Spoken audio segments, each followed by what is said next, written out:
Ukraine के बाद अब ताइवान पर चीन के हमले का खतरा बढ़ने लगा है। ऐसे में अमेरिका ताइवान की मदद के लिए भी आगे आया है। यूक्रेन पर रूस के हमले से सबक लेते हुए ताइवान ने अब चीन के खिलाफ अपनी तैयारियां शुरू कर दी हैं।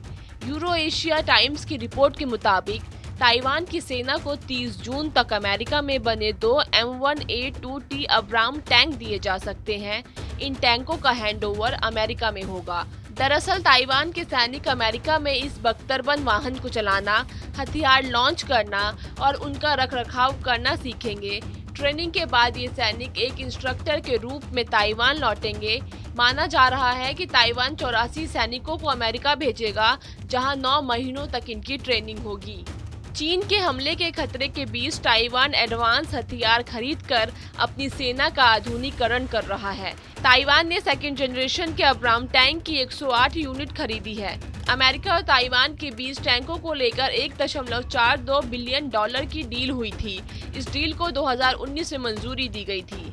इसके तहत 2023 और 26 के बीच 4 बैचों में 108 अब्राम टैंक ताइवान को दिए जाने हैं। समझौते में स्ट्रिंगर मिसाइल और दूसरे उपकरण भी शामिल हैं। ताइवान के राष्ट्रीय रक्षा मंत्रालय के बजट के अनुसार पहले 38 टैंक 2024 में सौंपे जाने वाले हैं। यूक्रेन पर हमले के बाद से इस बात की चर्चा तेज है कि चीन ताइवान पर कब्जा करने के लिए हमला कर सकता है। रूसी सेना के यूक्रेन पर धावा बोलने के कुछ समय बाद ही चीन की तरफ से भी ताइवान की धरती पर लड़ाकू विमान भेजे गए थे। 1 महीने के अंदर चीन के लड़ाकू विमानों ने 12 बार ताइवान में घुसपैठ की। इसलिए ताइवान अभी से ही अलर्ट नजर आ रहा है। यही वजह है कि वो हथियारों की खरीदारी में भी जुट गया है। अब आपको बताते हैं कि चीन और ताइवान की लड़ाई का इतिहास क्या है। चीन और ताइवान की आपसी लड़ाई की कहानी 1949 से शुरू होती है। इसके पहले दोनों एक ही देश थे। 1949 में कम्युनिस्ट नेता माओ से तुंग के नेतृत्व में चियांग काई शेक की सरकार के खिलाफ गृहयुद्ध छेड़ा गया।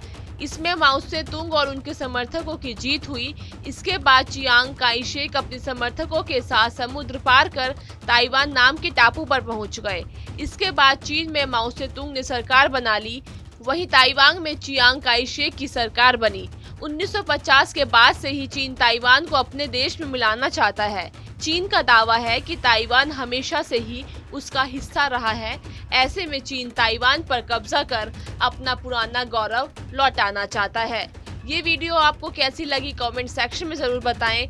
देश और दुनिया की खबरों के लिए सब्सक्राइब करें हमारा डिजिटल प्लेटफॉर्म TV9 भारतवर्ष।